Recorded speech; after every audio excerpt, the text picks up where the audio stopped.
যারা ভোট ডাকাত তাদেরকে উন্মোচন করতে আমরা সক্ষম হয়েছি। বাংলাদেশে পার্লামেন্টে যে ভোট ডাকাতরা গিয়েছে, ভোট ডাকাতি করেছে, নতুন ভাবে জুলুম চাপিয়ে দেবার চেষ্টা করছে, আমরা তাদের কাছ থেকে বুঝে নেব ইনশাআল্লাহ।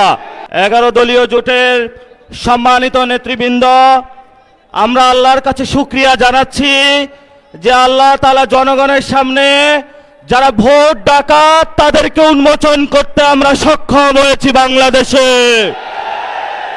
ওরা শুধু ভোট চুরি করে নাই, ডাকাতি করেছে। আমাদের সুস্পষ্ট অনেকগুলো দাবি রয়েছে। আজকে নির্বাচনের পরে 11 দলীয় যে ঐক্য রয়েছে, আমরা জনগণের সামনে উপস্থিত হয়েছি।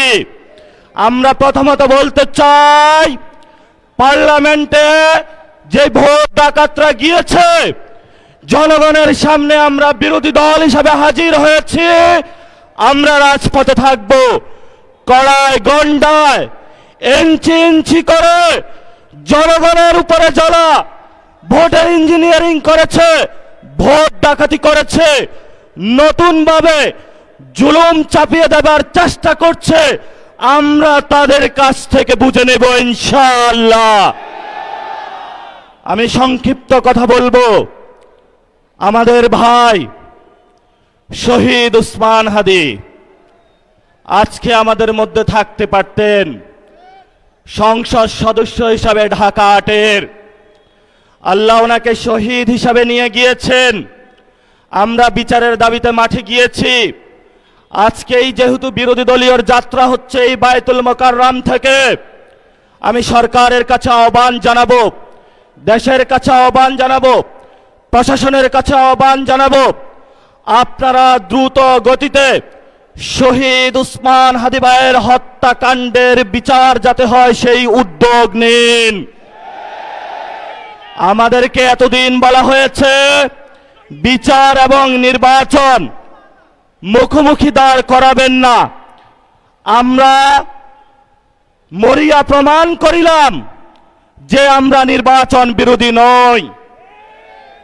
এখন সময় এসেছে শহীদ উসমান হাদি ভাইয়ের হত্যাকাণ্ডের বিচার করতে হবে।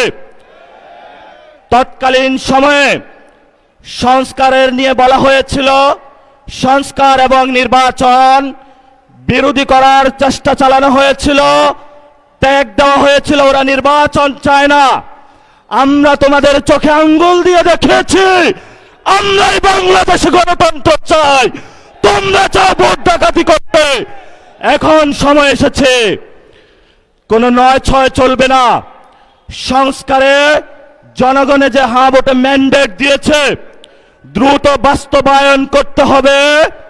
সাথে সাথে বাংলাদেশে সন্ত্রাস, চাঁদাবাজি, দখলদারিত্ব বন্ধ করার উদ্যোগ নিতে হবে।